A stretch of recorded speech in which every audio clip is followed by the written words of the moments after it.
Senator Collins. Thank you. Director Haynes, you understandably spent considerable time talking about the significant threats that Russia, China, Iran, and North Korea pose to our country. Since the way that our disastrous withdrawal from Afghanistan unfolded, we've also seen a large increase in terrorist attacks conducted by ISIS. In fact, those number nearly 200 and have resulted in some 1,300 casualties.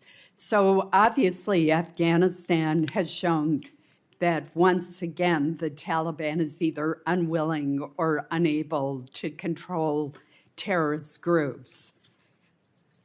Are there threats of terrorist attacks from ISIS toward Americans a problem still? And how are you balancing the great power competition with the threats from ISIS? In addition, I would like you to comment on whether or not terrorist groups backed by Iran, such as Hamas and Hezbollah, pose a threat to our homeland. Thank you, Senator. So in terms of the threat from ISIS, which you're absolutely right, remains a significant counterterrorism concern for us. Most of the attacks that you're talking about globally taken on by ISIS have actually occurred by parts of ISIS that are outside of Afghanistan. In Afghanistan, there still remains an ISIS concern. It has one where, ironically, the Taliban has actually also concerned about it because the ISIS group that is in Afghanistan is, in fact, going after the Taliban. And so this is a place where actually the Taliban has taken action against that group in ways that are consistent with our also concerns and interests. So that is one piece. In terms of the terrorist groups that are backed by Iran, absolutely, that is a major issue for us. And there are a number of them. Obviously, we often talk about Iranian-aligned militia groups that have been attacking U.S. forces and assets in Iraq and Syria in particular, but also in other parts of the region attempting to. And there have been just dozens and dozens of attacks that we've been looking to manage, and that it continues to be fueled by Iran. They provide weapons, they provide training, they provide money to those groups, and we still obviously see them as a destabilizing force in the region. We also see Iran's support of Hezbollah, as you noted, and of Hamas over the years, and so considerably, not to mention the Houthis is another example of this, but certainly that's been a large issue, and my colleagues may wish to add to this. Thank you.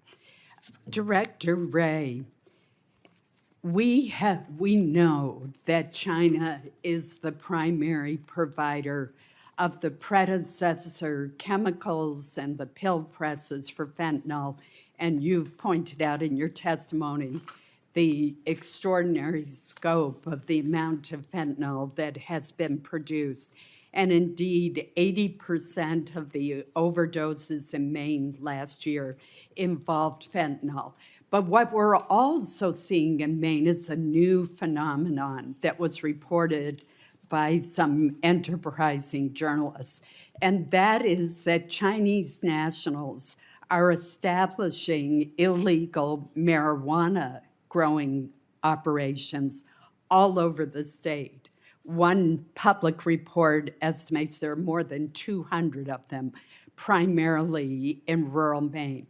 They're unregulated, they're illicit, they're destroying homes because they're growing the marijuana inside, and the marijuana is very potent. What is the FBI doing to support local, county, and state officials? And why do you think the Chinese have sent their citizens to rural America to establish these illegal growing operations? Well, certainly we're observing the same phenomenon that you're describing. I know we've had a number of cases that have resulted in indictments of Chinese nationals involved with illegal marijuana grow operations here, and otherwise involved in different kinds of organized criminal activity. We are tackling that through working with our state and local law enforcement partners through a variety of task forces. We're trying to share intelligence with them to help get ahead of the threat. I'm not sure that I could give you a reason as to why it's happening, but that is something that we're very focused on. You mentioned the precursors to fentanyl, the pill presses. This issue, I would just add to that yet another one, which is that an awful lot of the meth precursors to the labs in Mexico also come from China. So it's fentanyl, it's also meth. And so there is certainly a big degree to which problems that we are experiencing here in an acute way source back to them. Senator Heinrich.